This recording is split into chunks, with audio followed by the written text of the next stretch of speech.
ये पुराने ज़माने की राजा और रानियों की जो कहानी हुआ करती थी, वो कितनी रोमांचक हुआ करती थी ना। उसमें खून होता था, दर्द होता था, इतिहास होती थी और एडवेंचर होता था। लेकिन कुछ पुरानी कहानियां ऐसी भी हैं जिनके इतिहास के पन्नों में कुछ ऐसे राज दफन हैं जिनके बारे में लोग आज ज्यादा बात करने से भी थर थर कांपते हैं। और आज की कहानी भी पुरानी है लेकिन डरावनी है। आज की कहानी है दिल्ली के एक पुराने इलाके महरौली की। यहाँ पर एक छोटा सा मकबरा है जो किसी को भी नहीं पता कि किस शहजादे का है। सिर्फ इतना पता है कि इस मकबरे को 1650 में बनाया गया था और इसी मकबरे के पास एक पुरानी बावली है। ये बावली एकदम सूखी हुई है और वहाँ के लोकल्स इस जगह से इतना डरते हैं कि दिन में भी वहां पर कदम नहीं रखते। लेकिन एक नॉर्मल सी जगह से लोग इतना क्यों डरते हैं और क्या है इसके पीछे का इतिहास, वो जानेंगे आज की स्टोरी में बड़े ही इंटरेस्टिंग और डरावने तरीके से। लेकिन उससे पहले हेलो गाइस, मेरा नाम है अविनाश कुमार और आप हॉरर स्टोरीज।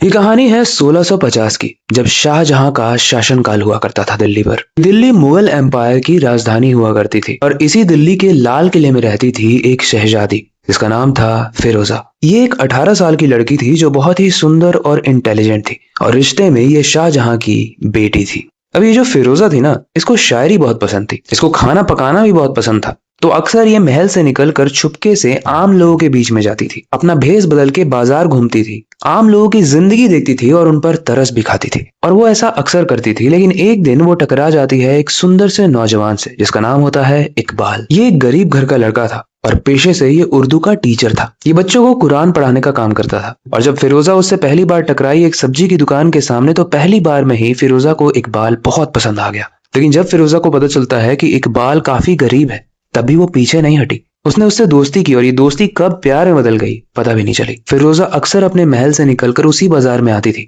और जब भी इकबाल मिलता था तो वो इकबाल से बात करती थी। लेकिन जब इकबाल को ऐसा महसूस हुआ कि फिरोजा उसके लिए कुछ स्पेशल फील करने लगी है, तो इकबाल ने उससे बोल दिया कि ये चीजें एकदम गलत है फिरोजा। तुम एक बड़े घर की शहजादी हो और मैं एक आम इंसान हूँ। इनफैक्ट मैं तो गरीब इंसान हूँ। अगर बादशाह को पता चला तो कयामत आ जाएगी। पर फिरोजा ना बड़ी दिल की साफ थी। वो कहती थी प्यार में कोई छोटा और कोई बड़ा नहीं होता। अब कहते हैं ना कि सच किसी से नहीं छुपता है। फिरोजा जितना अपने महल से निकला करती थी उससे भी ज्यादा अब निकलने लगी थी। मतलब अगर वो महीने में 2 से 3 बार निकलती होगी तो वो हफ्ते में अब 2 से 3 बार निकलने लगी। एंड इस चीज की वजह से फिरोजा का जो बड़ा भाई था जिसका नाम था शहजादा दारा सिखो, उसको शक हो गया। उसने फिरोजा का पीछा किया और ये फिरोजा और इकबाल की फेवरेट प्लेस थी वही बावली। उसमें उन दिनों पानी हुआ करता था और उस रात भी वो दोनों बैठकर बातें ही कर रहे होते हैं। तभी पीछे से दारा सिको के सिपाही उसे देख लेते हैं और उन सिपाहियों के पीछे खड़ा होता है खुद फिरोजा का भाई दारा सिको।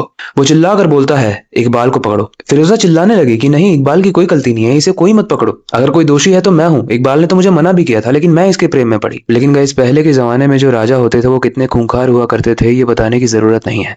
और फिलहाल तो हम बात कर रहे हैं मुगलों की, जिनके बारे में बहुत सारी कहानियां प्रसिद्ध है। दारा सिको अपनी बहन फिरोजा की एक भी नहीं सुनता है, अपना तलवार निकालता है और सैनिकों ने इकबाल को पकड़ा होता है। फिरोजा चीखती रही, चिल्लाती रही, वो बोलती रही कि इकबाल बेकसूर है। लेकिन दारा ने अपनी तलवार निकाली और एक बार में ही इकबाल का सर उसके धड़ से अलग कर दिया। फिरोजा अंदर से टूट गई, वो बहुत रो रही थी लेकिन सामने बस इकबाल की लाश थी। इकबाल की मौत से फिरोजा को इतना गुस्सा आया कि उसने अपने भाई को बहुत बुरा भला कहा। और जब दारा सिको उसके पास गया, बोला कि बहन तुम मत रो, ये गरीब था, इसके मरने पे क्यों रो रही है। तो फिरोजा ने अपने भाई के मुंह पर थूक दिया और इस चीज से दारा सिको इतना गुस्सा हुआ कि उसने अपने सैनिकों को आदेश दिया कि ले जाओ मेरी बहन फिरोजा को और इसी बावली के नीचे जो रूम है उसके अंदर इसे बंद कर दो।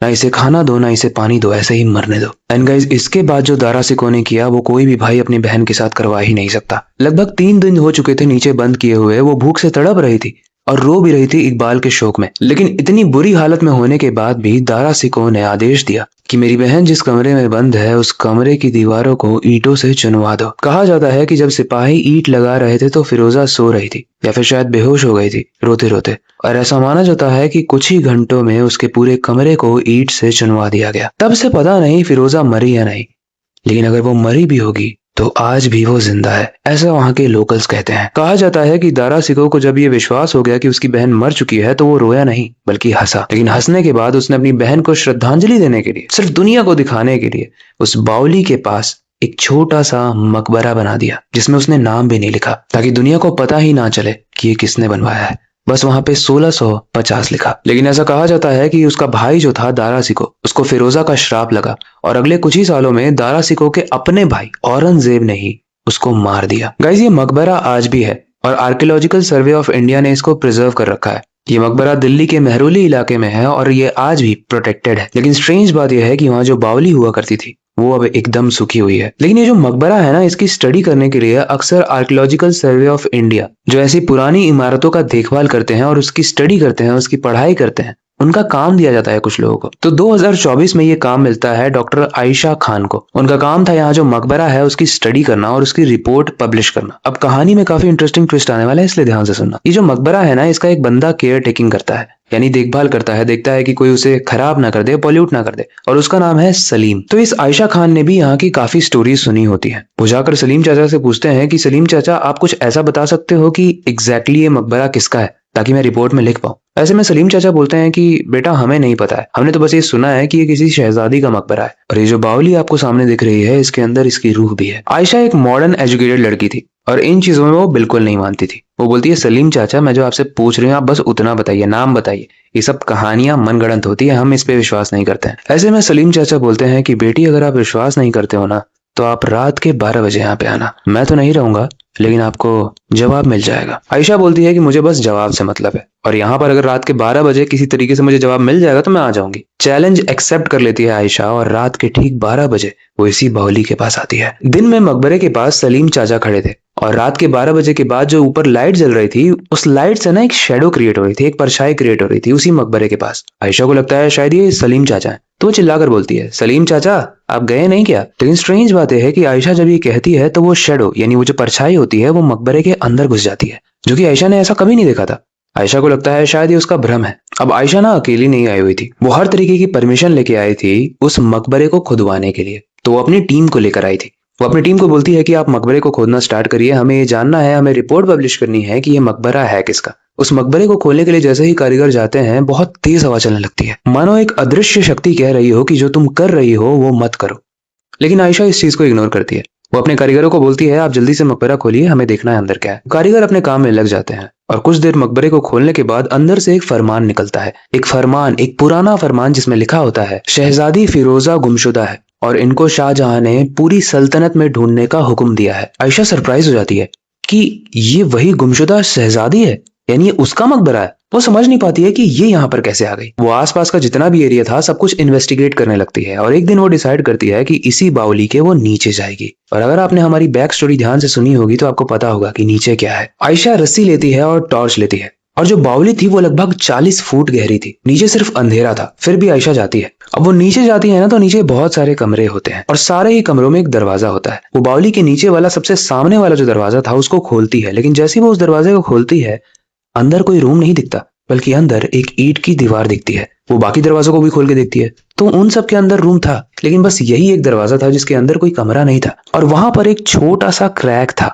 आयशा जब उस क्रैक से अंदर देखने की कोशिश करती है तो उसे एक स्केलेटन दिखता है, और ये स्केलेटन किसका था अभी तक आयशा समझी नहीं थी। लेकिन उस छोटे से क्रैक से देखने के बाद जब आयशा पीछे मुड़ती है तो वो देखती है कि एक लड़की खड़ी है। एक लड़की जिसका शरीर पूरे तरीके से गला हुआ है, उसके बाल मुंह के सामने आए हुए हैं, उसके बालों से भी खून टपक रहा है, और उसके पैर के नाखून बहुत बड़े बड़े हैं। लेकिन सबसे स्ट्रेंज बात, उसके पैर उल्टे हैं और वो हवा में उड़ रही है। इस चीज को देखने के बाद आयशा बहुत डर जाती है। वो कुछ कह ही नहीं पा रही होती, वो भागना चाहती है लेकिन वो भाग भी नहीं पा रही होती, वो चिल्लाना चाह रही है लेकिन चिल्ला भी नहीं पा रही है। ऐसे में सामने वो जो डरावनी लड़की थी वो कहती है, मैं फिरोजा हूँ और मेरे साथ जो हुआ वो गलत नहीं हुआ, ये दुनिया को बताओ। फिरोजा के इतना कहते ही आयशा इतना हद तक डर चुकी थी ना कि वो बेहोश हो जाती है। थोड़ी देर बाद उसकी टीम नीचे आती है, आयशा को उठाकर ऊपर ले जाती है, और जब आयशा को होश आता है तो वो अपनी टीम से बोलती है, जल्दी से इस मकबरे को बंद करो, हमें ये नहीं खोलना चाहिए था। और वो अपनी रिपोर्ट लिखती है। अपनी रिपोर्ट में वो पूरी स्टोरी सुनाती है कि फिरोजा के साथ जो हुआ वो क्या हुआ था एक्चुअली। एंड गाइस, यही रीजन है जिसकी वजह से आज ये फिरोजा की स्टोरी हम सबके सामने आ पाई है। ये कहानी तो यहीं तक थी, लेकिन वो बावली भी आज वहीं पे है, वो मकबरा भी आज वहीं पर है। आप जाना चाहो तो जा सकते हो अगर आप दिल्ली के आसपास रहते हो, बट रात में मत जाना। बाकी इस कहानी से हमें एक और चीज सीखने को मिली कि पुराने जमाने में ये जो ऊंच नीच हुआ करती थी, या फिर अमीर और गरीब का ये जो फर्क हुआ करता था, ये काफी ज्यादा हुआ करता था। लेकिन एक और बात है कि ऐसा नहीं कहा जा सकता कि आज की डेट में ये नहीं है। आज भी कास्ट सिस्टम वाला इशू है, आज भी अमीर और गरीब वाला इशू है, आज भी स्टेटस वाला इशू है, और इसके चलते बहुत सारे लोग हर दिन कहीं ना कहीं या तो प्रताड़ित हो रहे हैं या तो मर रहे हैं। लेकिन कितना हद तक ये सही है, आपका क्या कहना है इसके बारे में, आप हमें कमेंट सेक्शन में जरूर बताना। बाकी अगर आपके पास कोई टॉपिक है जिसे आप चाहते हो हम आने वाले एपिसोड्स में कवर करें बड़े ही इंटरेस्टिंग और डरावने तरीके से, तो आप हमें कमेंट सेक्शन में जरूर बताना। बाकी फिलहाल के लिए वक्त आ चुका है इस वीडियो को एंड करने का और नई सुपर इंटरेस्टिंग और डरावनी वीडियो पर काम शुरू करने का। लेकिन जाने से पहले मैं हमेशा की तरह एक ही चीज कहना चाहूंगा, अपनी क्यूरियोसिटी को डाय मत होने देना, नई चीजें सीखते रहना, अपने बेड के नीचे और खिड़की के बाहर जरूर देख लेना। मिलते हैं अगली वीडियो में।